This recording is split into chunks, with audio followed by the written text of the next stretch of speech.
too visible for the sniper, he will see you, he will try to kill you.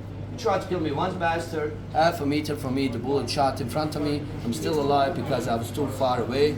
And today with you, sharing you these kind of the stories. So this is just elementary stuff about the war. First I want to share one sad story, then one happy story, then one from my life. What about that? Okay?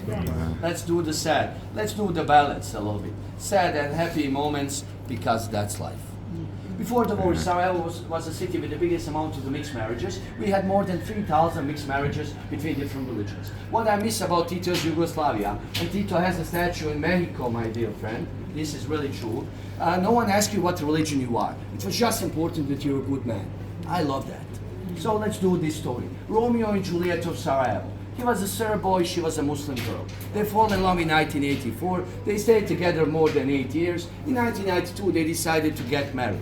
But the siege of the city started. She never wanted to leave him, he never wanted to leave her. So they made a plan to escape from Sarajevo to Belgrade to get married there until we leave to the West Europe. Serbian forces and the Bosnian army gave them the promise they will let them go. On 18th of May 1993 at 5 o'clock p.m., trying to cross one bridge, they were killed on the bridge with a sniper shot. He died on the spot, she came injured and died next to his arms. Because the bridge was no man's land, the bodies were lying on the bridge like this more than 7 days. After 7 days, Serbian forces sent the Muslim prisoners, just in case if the Bosnian army start to shoot, they will shoot one of their own people. The shooting didn't start, they moved the bodies, they buried them out of the city. After the war, the mother of the girl was asking the government to give them the bodies so she can bury them properly.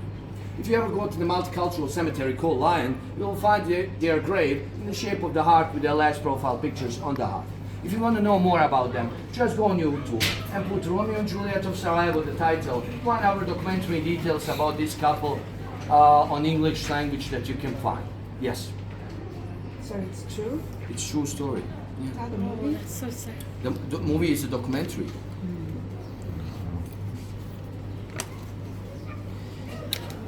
Now, the next story, we have to share it with the song. Ready? This is some kind of my sick presentation, they call it, yeah. But sometimes people, they look, yeah. You have a movie for them? No, it's in the other bus. Okay, shit, man.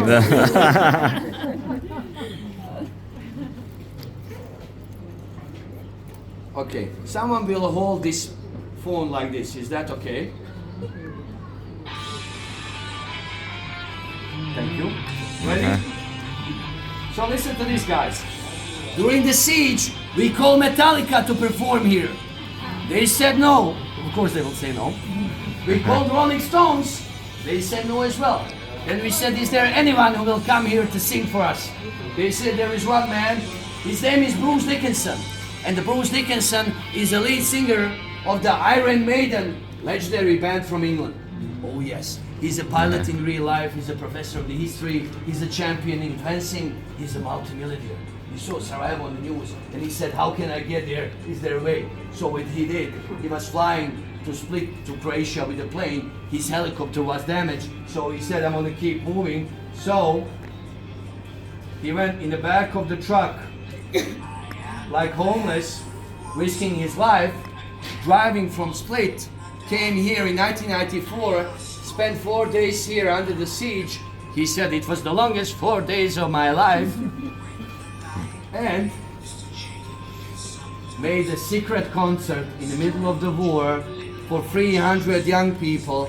Bruce Dickinson was singing there, guys. I have a picture of him when he's singing. Yeah, that's him. So I want to show you something quite cool. You want to see something cool, yeah? Because I love the band.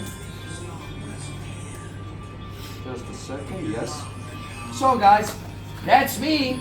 So I decided to meet him face to face, just to tell him, thank you, Mr. Bruce Dickinson, God bless you, sir. I talk about you every day of my life with the famous song, Fear of the Dark, in front of the big rooms.